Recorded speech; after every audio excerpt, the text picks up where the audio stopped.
Boys, it's a very special episode of the Truth Bombers podcast today. Is that because we've got a hype up band now? We've got a lot to get through. Through. And before we get to the important lesson and stuff, firstly, I want to wish our boy Russ a very happy birthday for yesterday. Thanks, fellas. And It was actually Friday, but thanks. Was it? Oh, it was too. You messaged me on Friday. I did message you on Friday. You just missed out on golf yesterday. I did miss out on golf yesterday. Russ, welcome. Thank you. Lockie, welcome. Oh, Cluckers, has it stuck? Cluckers. Not at all. Not at all. And boys, before we do get into it, and there is, like I said, quite a bit to get into, we've actually got three very special guests joining us on the podcast today. As we're not currently sponsored by any beverage company, we are joined by my boy Flip, Lockie's boy Most Improved Jaden Laverde, and Russ's Brownlow favourite, Yes! The package. So, thank you to the special guests for joining us. Brilliant. Thank you, Lockie, for the bevs, and Russ, happy birthday, mate. Cheers, boys. To a good hit. All right. So that's the first course of business done. Now, the second course of business, and arguably my favourite part of the show, is the update on Our hype man. the hype man intro. Pace yourselves. Imagine opening the podcast to a logo. That's the wrong bar file. The suspense is killing me. Going off. We might come back. It's the start of the episode, mate. The intro. It's the first. It'll be an outro. I will actually overlay the intro properly when we release the recording. We've all heard it. I'm excited for everyone else to hear it. Any thoughts? Your first thoughts? It's definitely gonna give people a whack in the face. Wake people up. We got it? Or we come back to There's too many. You guys talk too much in the group chat. All right, we got it. All right, here we are. Time to hype into up. the mic.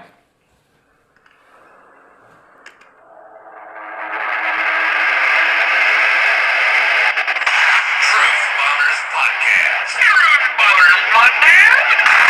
The group chat turned podcast, dropping truth bombs. Average blokes calling it as they see it. With your hosts, Russ, Lockie, and BJ.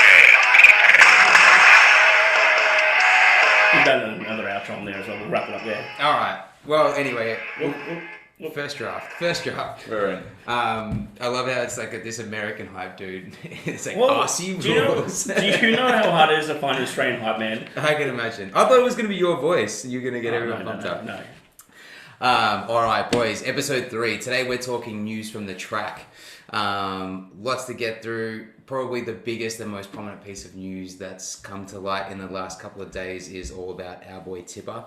Last week, in some of our big calls, for anyone that was listening, we stated as our worst case scenario might be, in fact, that we'd seen the best of Tipper and we weren't sure about what his season would look like, and it looks like that has come a little bit to fruition, unfortunately. He has been granted indefinite leave of absence by the club from Friday, I think. Big loss.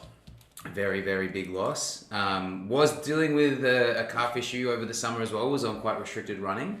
And obviously he's been having his off-field issues as well. And I wonder too how much the physical injury also is a setback mentally. You know, if you're dealing with, you having a bit of a crisis with footy and how much you want to be there potentially and everything else, and then all of a sudden you do a calf, and for someone whose main attribute is how much speed and explosiveness they have, kind of takes that out of his game a little bit while he's doing that. So It's strange to think what's happened, because for him, footy was like his whole life. Like, he came over from the Tiwi Islands just to play footy. The reason he got into the Essendon system was because he just loved footy so much. He got a job at the Essendon Football Club and just wanted to train with the guys because he was just obsessed with footy. So it'd be interesting to know. I know they haven't released what's wrong with him, and they shouldn't, but it'd be interesting to think about what has actually happened, if it is the love of the game, like you said, or if it's something a little bit more left-centre that obviously they don't want to talk about. The way he came into the side was through the supplements scandal. No, he got drafted. But He was severe he only got a game when he wouldn't have got missing. broken through. Yeah, you're right. In that first year. Yeah, so it's quite interesting that he was sort of thrust into the AFL system at the highest level. Yeah, and then was one of our most consistent players. He played over 100 games. Almost a record holder. I think it was the second most consecutive games. And then, I guess we've gotten to this point where bit of lack of form, maybe saw him a little bit out of the way last year. And then towards the end of the year, obviously he had some mental health problems as well as fitness was queried. And that's probably sort of continued over the pre-season. We've seen at some festivals over summer.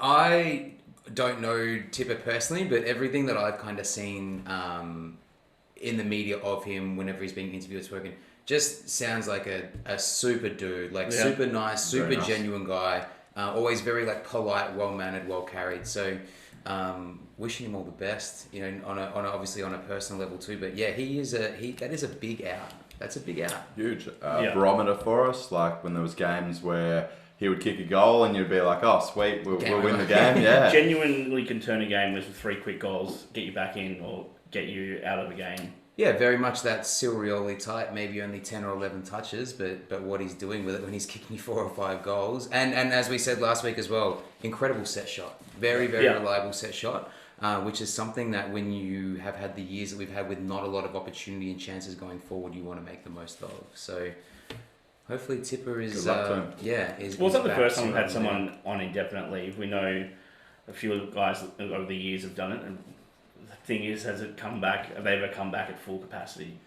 I mean, this is again, we're really just speculating. We don't really know what's going on at all, but it is something that we're seeing more and more of, which is, I think, encouraging that players are able to have those conversations with the club. And I think we forget, because we love it as a sport and we love it as a hobby, that it must be a fucking incredibly stressful job.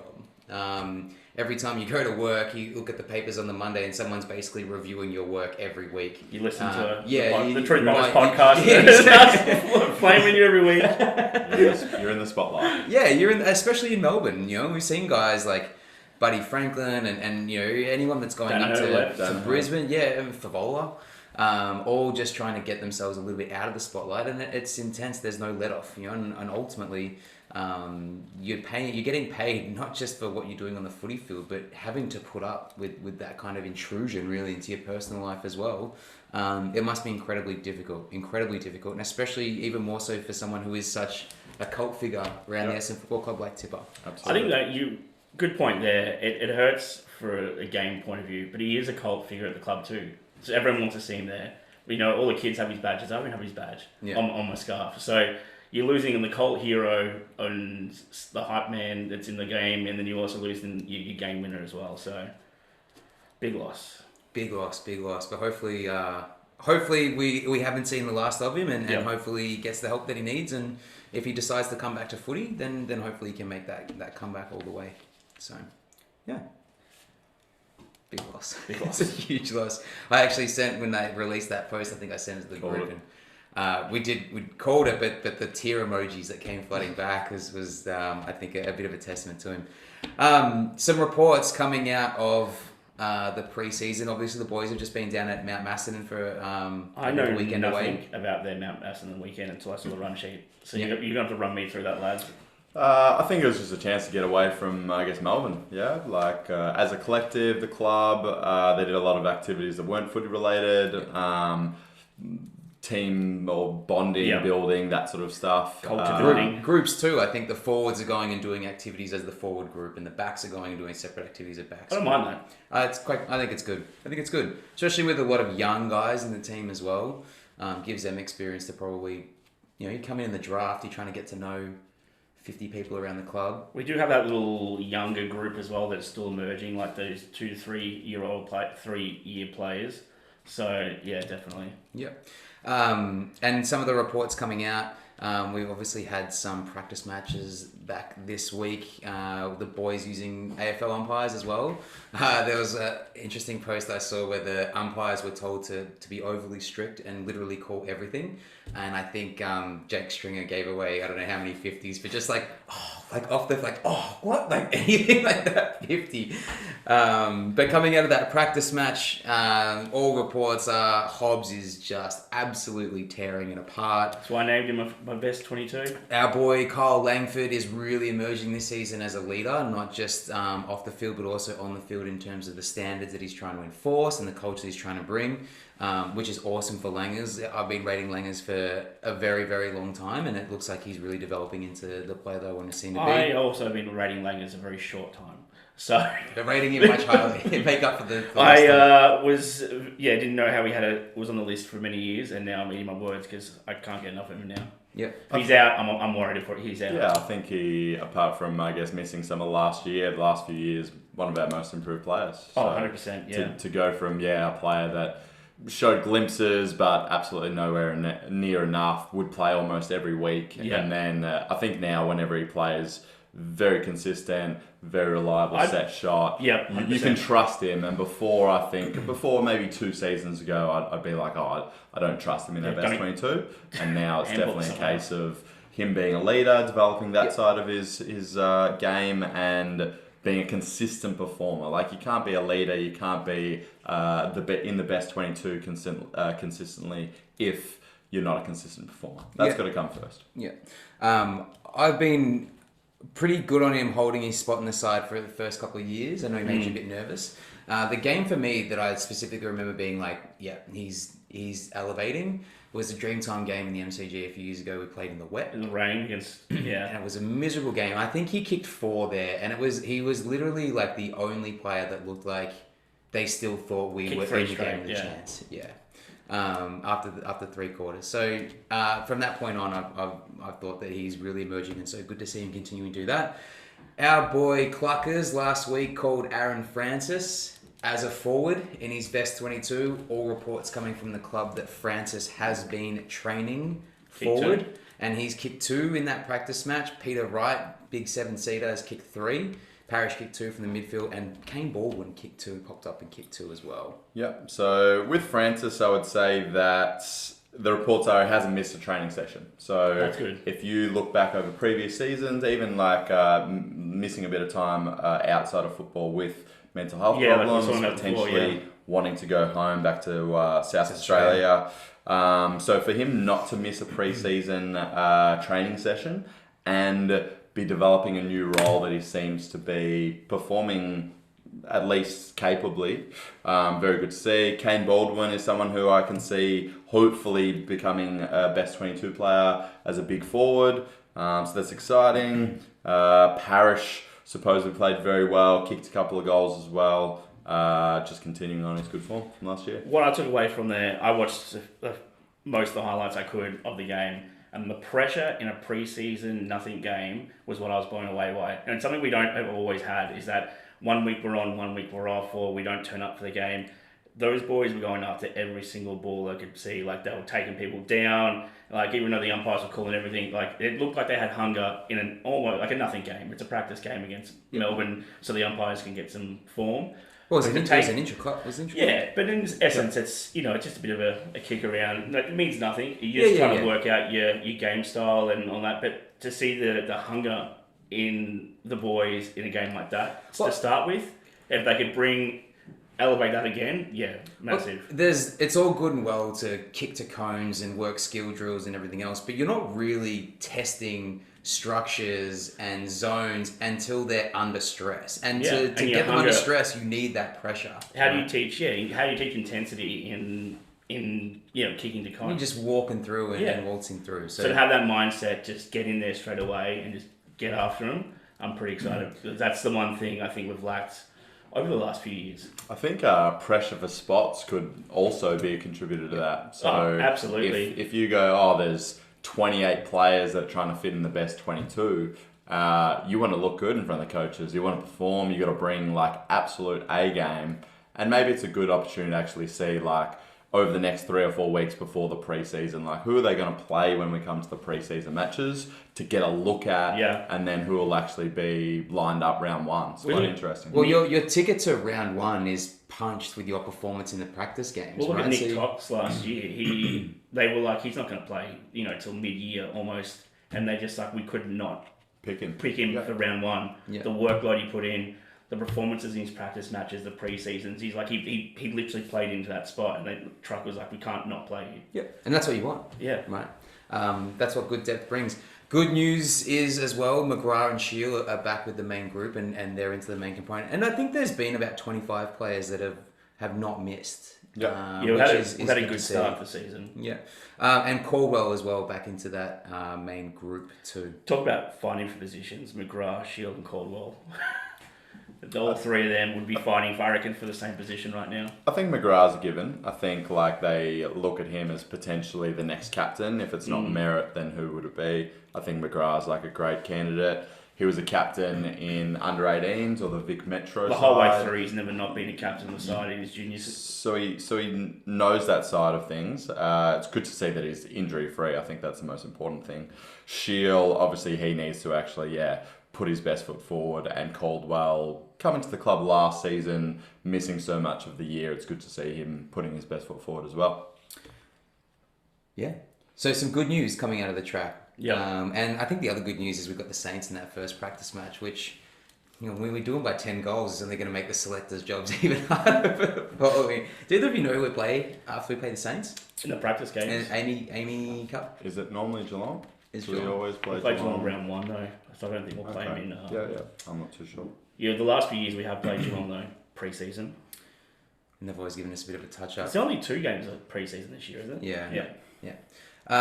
That's something that they've really played around with for years, is that pre-season. They did that. It used to be the Ansett Cup back in the day, and then they tried that. And it was a NAB Cup. And then they did a round robin. They did like a, 10 minutes aside, 10 minutes a half type thing. They tried to introduce that, what was the X Factor. Yeah, the different... it was just throwing players into random teams.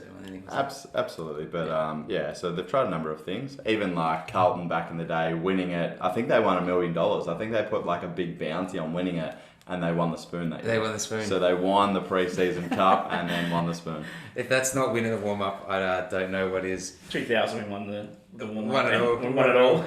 All right, and obviously there's yin, there's a bit of yang, and while we do have the majority of the group looking nice and fit and strong, at main injury concerns at the moment, Perkins has got a little bit of a calf issue. He looks like he's not too far away from all reports. Obviously, we've spoken about Tipper. Zach Reed looks like he's very much on the comeback trail, was dealing with a little bit of a foot injury towards the end of last year. Harry Jones, his foot seems to be fully healed, done a little bit of an ankle tweak, but apparently he's not too far away as well. And Mick Hurley, our boy, who we'd love to see back this year, has resumed outdoor running, but no time frame placed on return, which means he's not playing. In my mind, reads that they're not going to rush him, and I don't think we're going to see him before June at the earliest. I don't think you can go without a pre-season and not playing the year before and come back this year. Absolutely not. Potentially later on the year. It'd be a massive workload, and I think it'd just be a gifted game. Yeah. Because there's no way you'd pick him to come in after not playing for 2 years and at his age. Depends on our injuries, obviously. Yeah. So if we lose a couple of key players in the back line or the forward line, and we need a player and they think he's fit, who knows? Zach Reed, I think, is a longer way off. Definitely won't be ready for round one. Jones and Perkins seem to be the two that are almost at the point where they're over their injury concerns. I think they're saying they're going back to full training next week. Yep. Perkins got that young man recovery, high test, low 20s. Well, I think it's great that we've got a number of players who have trained the house down over the preseason, and a lot of players who haven't missed. And then we've got such a small injury list, really. Like, apart from maybe Hurley, who you might say, okay, he won't play this year. We don't have another player that's expected to miss half a season or most of the year or the entire year. So I think it's looking good pre-season. I don't think, apart from Tipper missing the start of the year or potentially longer, I don't think we've got any massive concerns. Yeah, I think the good thing with having so much of that, not fringe, but so much strength and depth too, is there's no need to rush Perkins. Yeah. Right? Absolutely. Now, I think we all agree he's in our best 22, and obviously we want him on the park as much as possible. But we can give him, if he doesn't come back till round 3, I think we've got that depth that we can fill that space at half forward, wait till he's 100%, and none of this Danaher situation where it becomes a chronic issue because we keep trying to rush him back because we really need him in the side to be competitive. So I think that's another real good bonus of having that really good, strong depth. Absolutely, yeah.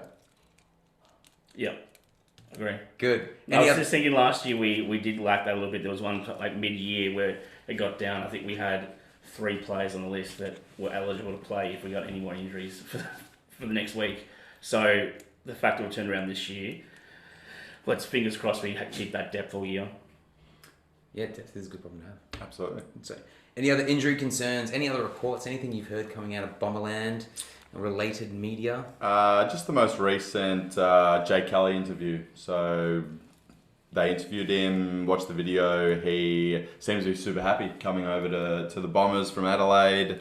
Why wouldn't you be? Yeah. Well, hopefully. So from what he said in the interview, it was more that they really seem to have a belief in the club. It's a young group that are all striving for more than what they've got. And I think that's super important that we're not at the stage where it's like, okay, we made the top 8, that's good. It's like, no, it's not good enough. We've had a taste. We need to push further, and that's the expectation now. So in his interview, he spoke really well, spoke highly of being accepted by the group. I think that was another great thing with that little camp away, is that it is just a good chance for the team to bond and players to get to know one another and hopefully build trust and everything that goes with being an elite group of players that's hopefully perform at the highest level. Yep.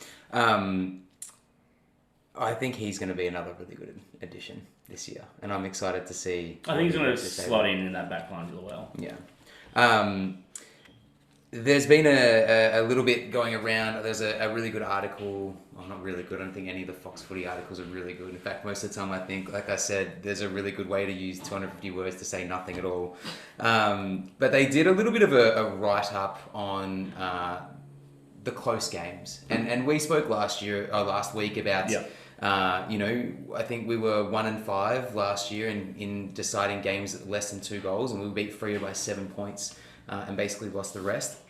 And they were looking at teams that had potentially done the opposite and their ability to win teams and maybe how that translated. And the interesting thing to come out of that was, my opinion is, if you're going to go a long way and go deep in the season and be a good team, you need to win those close games. You need to figure out how to hold that lead late, or how to do enough to turn it over. To right? believe you're going to win it as well. Mm-hmm. Like that Hawthorn era where you'd be down by 3 goals with 2 minutes to play, and they're going to win. Yeah. Because they're winners. They knew that they could do it. They believed they could do it. And it was like, let's set up, let's practice for this. We know we can do this. We've done it before. Yeah, absolutely. Ben and I chatted about Geelong was the same a number of years ago. Yeah. Like any close game, you just never counted them out. If they went behind, it was like, they're still going to win. Yeah. The interesting conclusion actually from that article was that Geelong team, where I think they'd gone 7-0, so they'd won every game that had been decided by less than 2 goals, they'd won, and then they bowed out straight sets in the finals. And how sometimes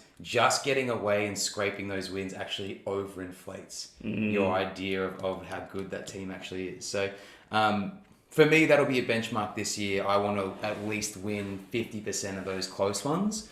Especially when it comes to those top sides. If we're going to match it with them all day, let's take that next step and get the win. And like I said, I don't want to be hopefully getting away with bottom 4 sides by less than 2 goals. I don't want to see any of that shit this year. Absolutely. I think last season there was a number of games. There was probably 3 or 4 games where we just got blown out of the water.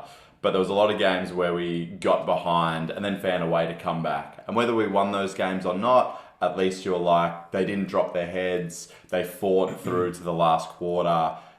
That sort of was good from a supporter's point of view. If you're watching a game and your team's down by 3 or 4 goals, you want to think that they can come back. And when they do a number of times, even if they don't win, at least you're like, all right, I feel like we're always in the game. Like even when we're behind, we've always got a chance. Look, that Hawthorn game with me from round 1 last year, like we're 40 points up, we should not be losing that game. And to lose by a point was devastating. But yeah, you're right. As a supporter, knowing that your team has the ability to turn it on or stay with it or not drop the head. And I think we showed that towards the end of last season, especially with Stringer in the middle. That ability to just like, it's okay, he's going to win the ball, go forward, we'll get a choice. Or get a chance, rather. That's Doggy's game when they got a guy to the right. As long as String's on the field, we're all right. But you look at some of those sides that did beat us by less than 2 kicks. D's beat us by 11. GWS beat us by, I think, 13 and 2. Sydney, less than a kick. Obviously that Hawks game. So yeah, all those games that we're in it up to the end, I just want to see us get that little bit. Right, take that next step. Yeah. Standout article for me this year, because we don't see too many articles positive Essendon, really. SEN, Dwayne Johnson, used to think he's a bit of a flog, especially being on Fox Footy. Notorious anti-Essendon commentator, I'd have to say. Very biased against us. Reckons we've got the list to make it to the Premiership this year. I did read that same article, but I just think it's just such an easy team to hype up. Like us, I'll take it. Us and Carlton, it seems to be every pre-season. It's like they're coming, we're coming. Like we've got the list to really perform, and we just don't. And same with Carlton. I think we're such a big Melbourne club that it's easy to put us in the spotlight. I think this year we just need to do it. I think it's clickbait. You got 80,000 members that are clicking on that article because that's what they want to read. Well, the article actually came from him talking on the radio, and I was actually listening to it live. And the thing I thought was good was he called out Truck and the way that he's pulled the side around and changed the culture. Because for me, the culture changes what can win you a premiership fast, not the list changes. A list change won't get you a fast premiership. If you look at the average time span that players are spending in the AFL, with Hooksy gone, Bellchambers gone, Zaharakis gone, and players like Hurley probably on their last year. He's 32 years old. He's got 1 year left on his contract. That core group that went through all that shit in 2014 is basically gone now. Yeah. And as bad as it sounds, it's like hopefully with those players goes that feeling of being stung, done dirty, whether it's resentment, whatever else it is. And we get, this new group of young guys that's excited to be part of this football team with the 150 years of history, not just the last 10, that is excited to get back to being this very renowned, very big club for all the right reasons. And if that's the direction we're heading in, boys, I'm excited. I was watching a few highlights last night. I was starting to sweat. I can't wait for the start of the season. Did anyone see the Shaquille O'Neal photo come through? I did see that. He and Charles Barkley. Shaq would be the monster full forward that we are looking for. Just don't teach him zones. Just let him go one out in the goal square, and he could kick the ball flat. Doesn't matter if it doesn't spin. Just kick it straight. He did declare the love for Fremantle 2 years earlier, so he's easily easily bought. Well, for the guy that's the head of sports bet, is it what's his betting app that he's Sports Bet? Sports Bet? It's not Sports Bet. It's one of the other ones. I'm pretty sure. Not Ladbrokes. Is it Ladbrokes? No. Anyway, he's a bloke that could be bought. Easily bought. So supposedly that was all brought around by Ernie Johnson, who's on that panel as well. He saw one of the pictures from the Bombers' change rooms where a lot of the players were making a sign that meant love. Well, they used the stories of Ernie and Ernie's son, I believe. Yeah. And that was shown to the boys as a motivational piece, a pick-me-up piece, a gratitude piece. And I can't remember who we came out and beat, but we came out and beat someone that might have been even after the West Coast game. Some huge win. And so, that was and he saw that photo. Yeah. And so since then, there's been that kind of... Yeah. I was trying to figure it out. I was even looking to research it. Reading the article that came out, I was like, why? They didn't actually say why they had the jumpers and why they didn't. That's the connection. Well, it's good recognition from such a huge... That show is so well renowned in NBA and worldwide. It comes up on my news feeds. I don't even look at NBA, and it comes up on all my social media news feeds of the clips of their show. House of Highlights and stuff. You're a big NBA. Yeah, I follow the NBA. So it's a bit ironic that Shaq was desecrating Ben Simmons, the number one ticket holder for Essendon. Was he? He won't even say his name on the panel. He refuses to say Ben Simmons' name because he dislikes him that much. Ben Simmons, one of the biggest Bombers fans going around. I think the connection there is that him and Simmons have some history in a good way, but then he's obviously sort of cracked it and sat out the season, and it looks bad from a lot of commentators' point of view. Well, Lockie, we'll leave it up to you to get the Truth Bombers podcast up on that NBA show. All right, I'll hit him up. Some other news, a bit of extra Essendon-related media that I saw floating around during the week. Obviously, we all work full-time, and therefore a lot of our news comes secondhand from some pretty great Instagram accounts, and obviously some very important followers of the Essendon Football Club. One of them I really like is EF Central on Instagram, and they actually put up a post that outlined the players that are left with 1 year on their contract for this year. A number of these guys that we spoke about last week in terms of needing a big year, and a lot of those fringe players, like we said, Hurley's now 32 years old. This is his last contracted year. If he doesn't make it back this year, I can't see an extension there. He'd have to be very, very close to getting a game towards the end of the season to get renewed, and I can't imagine they'll be renewing with his current contract. James Stewart, we've spoken a lot about. He's in trouble. He needs a massive year. Only 28. One of those players we hope has a good year. Show us that you want to stay on. Cutler is one that halfway through last season, came across from Brisbane. I didn't want to see his name on the list. I was just about to say he needs to have a Cutler year, Stewie. Like, everyone thought there was no chance even halfway through the year. Like you said, was going to get another renewal. Jury's still out for me on Cutler.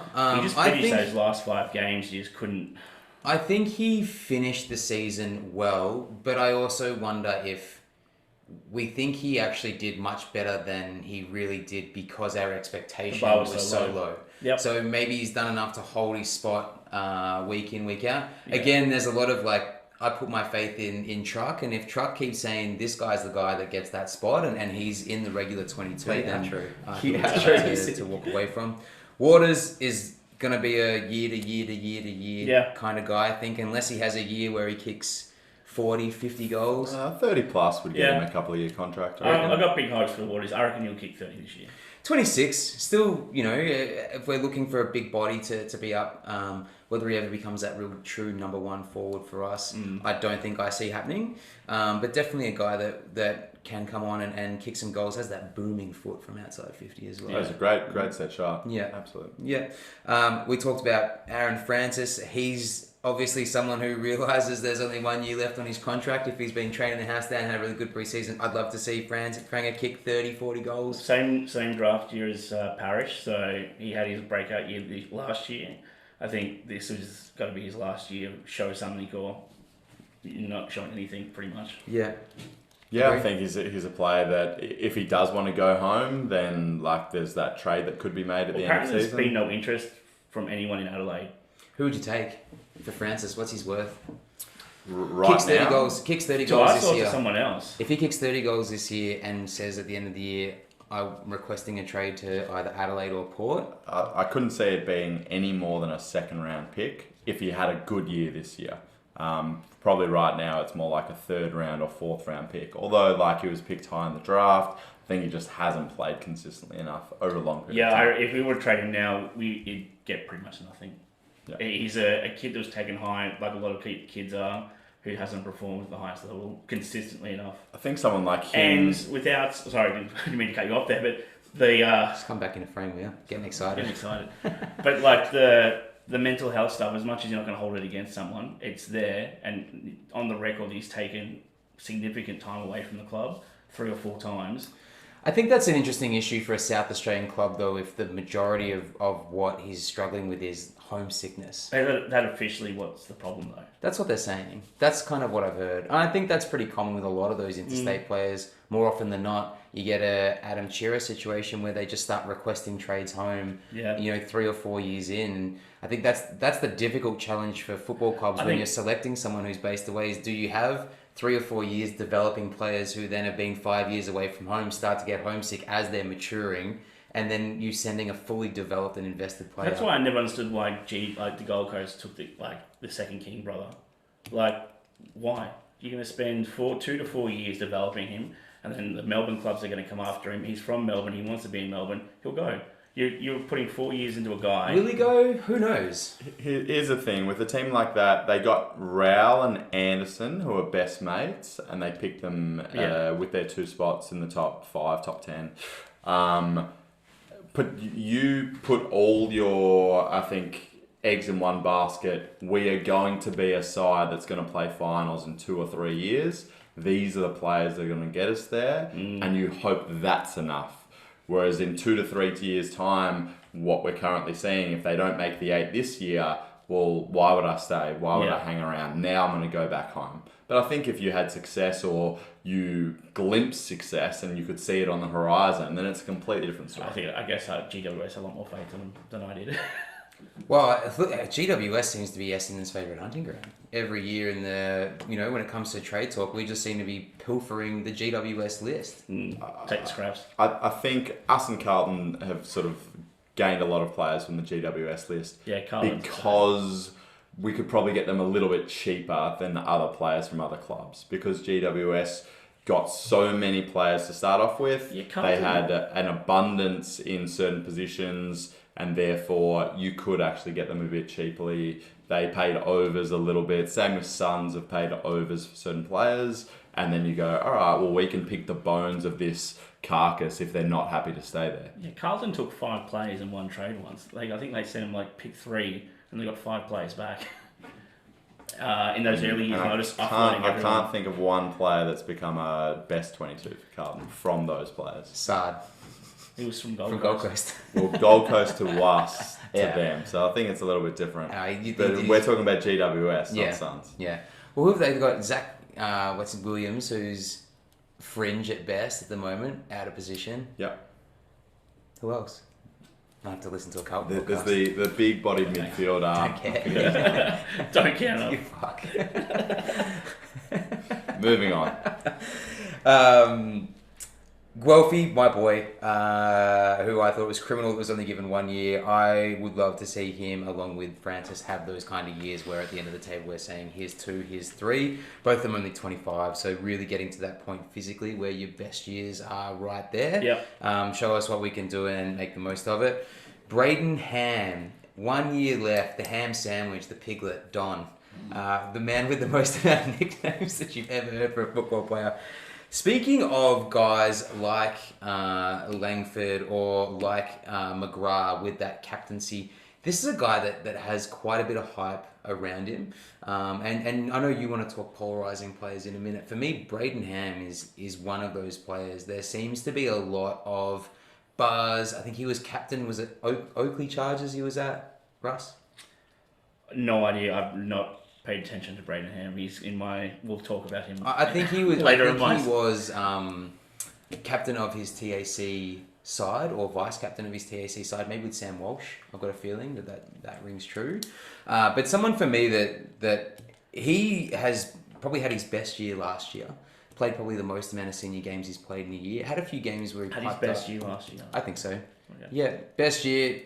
Played more games in the senior side last year than he's played before. In the first half, and then he got dropped for the second half. He came back. I'm just not sure for me if he gets another deal. No. For my mind, he doesn't. If we look at those names, I would say Waterman, as you said, could be a year-to-year prospect. Cutler is a fringe player, along with Ham. Francis, I think, could be a player that could get 2 or 3 years if they have a big season, or it's moving on. Hurley, as you said, is on his last legs, unfortunately.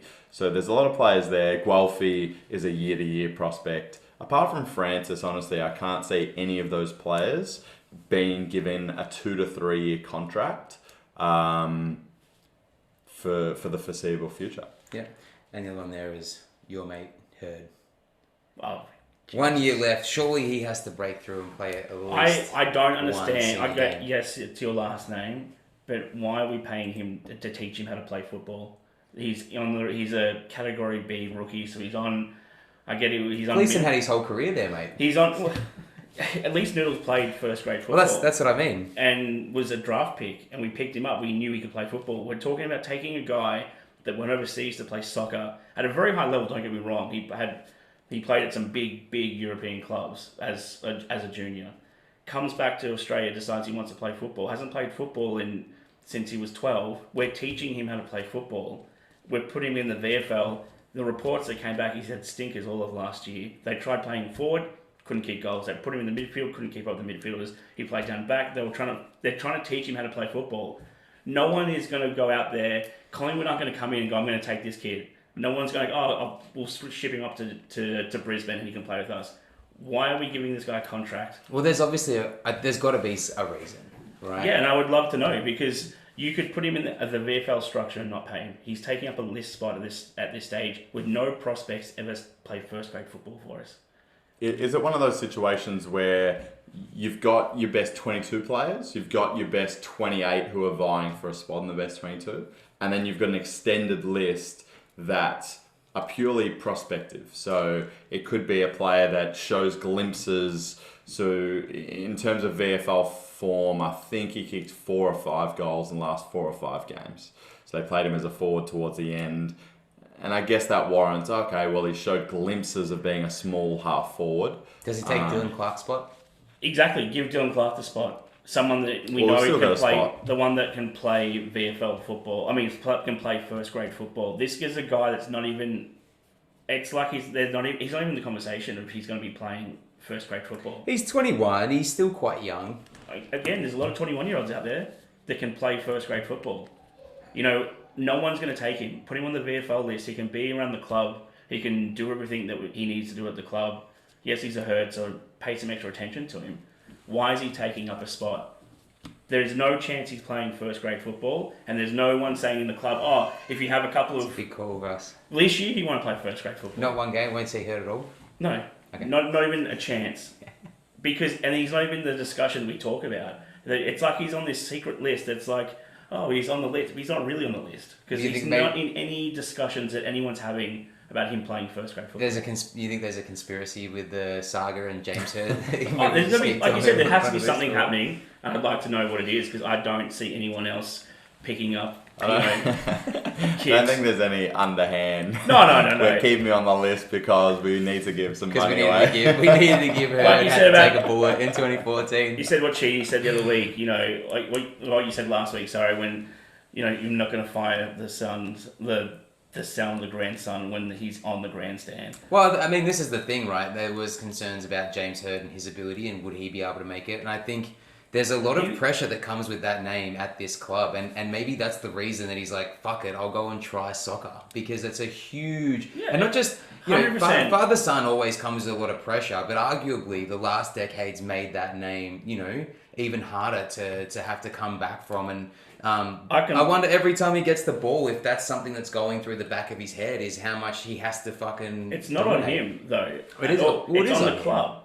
The fact that I'm not saying that he's not trying or he doesn't want to be a footballer, but as a club, I'm a stakeholder in the club. You guys are stakeholders. We're all members. We're paying we're stakeholders. We want to know where the money's going. Why are we giving this guy money to teach him how to play football? Does he have the desire? Yes. There's thousands of guys that have the desire to play football that aren't good enough. There should be one rookie position on the list that's the members' favourite, and the members should vote for that one. The contract. I actually don't mind that at all. It's kind of like a reality TV show. Like it's here's 5 players who've got one spot left, and it's the fan favourite that gets the position. I like that. Well, let's hit up the club. We'll host it. We'll host it. We'll have the Truth Bombers. Maybe the Truth Bombers one day we get to a point where we can sponsor one of the players' spots. We barely got these drinks in the ball. Well, if there's any North American or Canadian brewing companies that are looking to get in at the ground level and sponsor a local podcast, absolutely. Hit us up. Especially if you do a post-mix, dry ginger, no sugar. Ensemble. Lucky. All right, so I come to Polarizing Players, okay? And my thought with this was, who's a player from our club or potentially another club that just sets everyone's opinions, everyone has something to say about them. And I'll give you some examples. Langford for us is potentially a polarising player where a number of members might think that he's a great top 22 player, and then a lot of members would consider him VFL at best. Don't want him in his side. Stringer's another example. Until probably last season, he was a player who could kick 2 or 3 goals quickly, but wasn't consistent enough, wasn't fit enough to show what he could do week in, week out.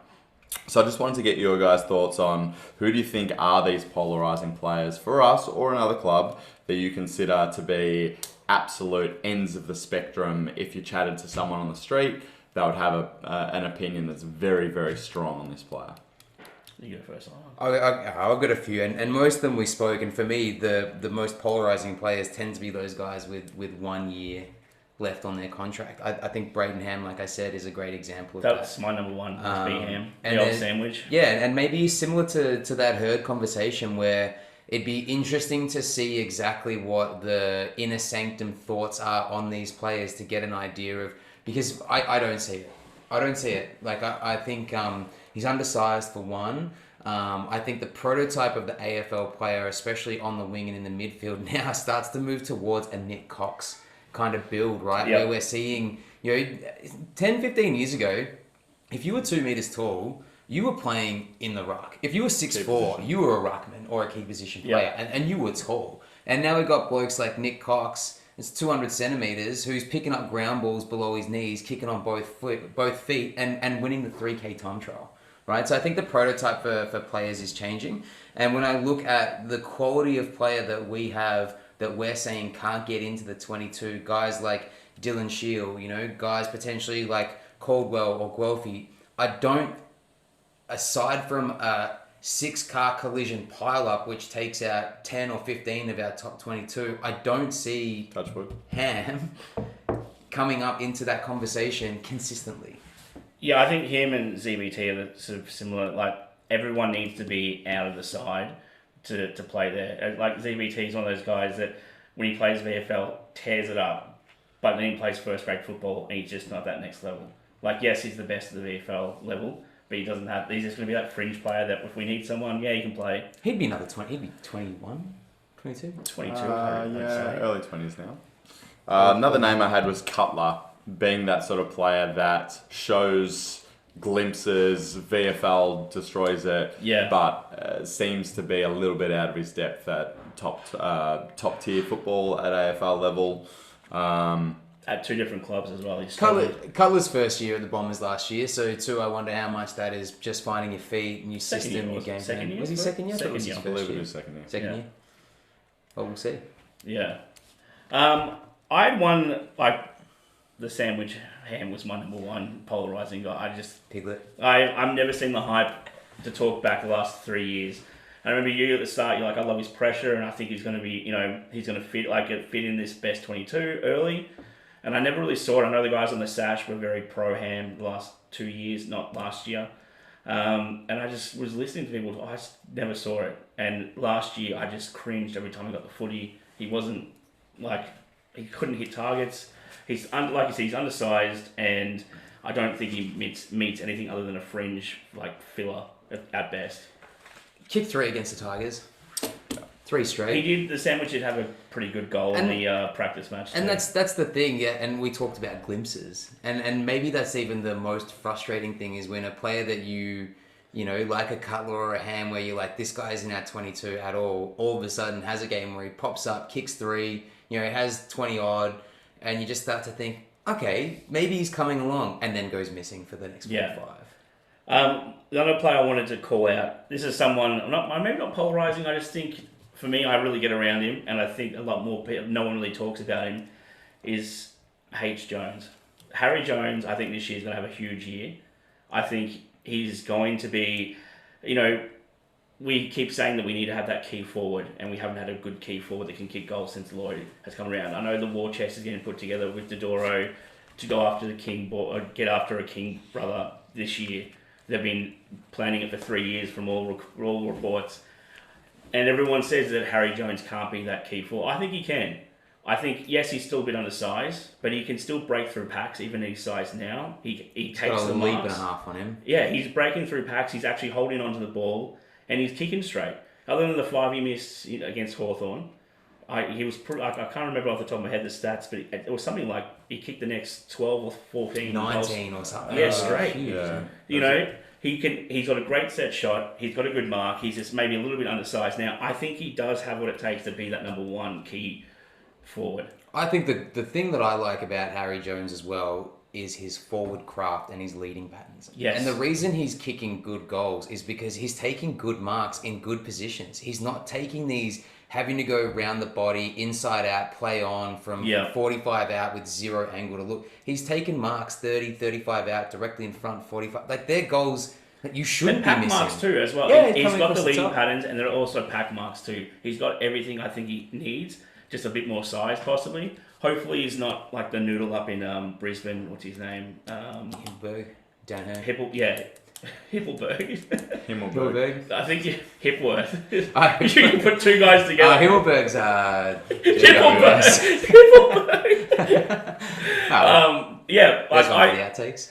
I thought him up in Brisbane. I remember seeing him play against Essendon. I'm like, this guy in a few years' time, he's just going to destroy the field. He's put no size on at all. So hopefully he's not that body frame where he's just going to put nothing on. But the King boys are the same at the moment. They're still a similar size to Harry at the moment, but they don't kick as straight as Harry Jones. No one in the media is talking about him. And even Essendon guys, I don't think really sort of pay him as being that sort of number one option. But for me, I think he can be. So he's one of the youngest players ever to take 5 contested marks in a game. So he's shown already that he can... With his size, yeah. He can match it with the best of them. I think he's been crippled towards the end of last year and over absolutely. the pre-season with injury. And that's the problem with a player that maybe you think needs to put on some size or needs to develop, is that if they can't get on the park, that's when it starts to become a little bit of a problem. That's when it becomes it becomes a little bit more of a chronic problem where it's like, okay, I get to a point where I could tear it up, I'm injured. I don't play enough to get to that point. Yeah. For mine, he's better than the King brothers. Yeah. I think he's already... That is a big call. I think he's better. I think he's better than both of them. Right now, then I think he is. Yep. I think so. The King brothers kicked 40 to 50 goals last year. You can't compare them. Well, when you have, he's a year behind. When you have, I think he's got way more potential, and I think he's at least at worst on par. I think given the service and the opportunity that the King boys have had, they should be kicking fucking 40, 50 goals. So how many were they kicking at 50%? Yeah, thereabouts. I think playing for Suns and St Kilda, I don't think they're getting the silver service that you're talking about. I don't think they've got any competition for ball up in the forward line. Yeah, you could argue the same for Harrison Jones. Well, he's had Hooksy just kicked 35, 40 goals, Tipper, Langford. The list goes on. Isn't it nice? The list goes on, boys. I'll give you one from another club. Yep. I fucking hate Lachie Neale. How that guy is a Brownlow medalist. He is as much deserving of a Brownlow medal as Shane Woden, who got drafted the following year after he won it in 2000 at Collingwood. He's a guy that if he's had 40 touches, he's had 21-2 handballs that have done nothing. And we look at the sheet at the end of the day, like, he's had 42 touches. What a game. It's like, I just don't... He doesn't do anything. There's been a few Brownlow medals like that in the last few years, though. I don't see it. Do you then consider McRae to be in the same ilk? He's a player who's getting 40 every week.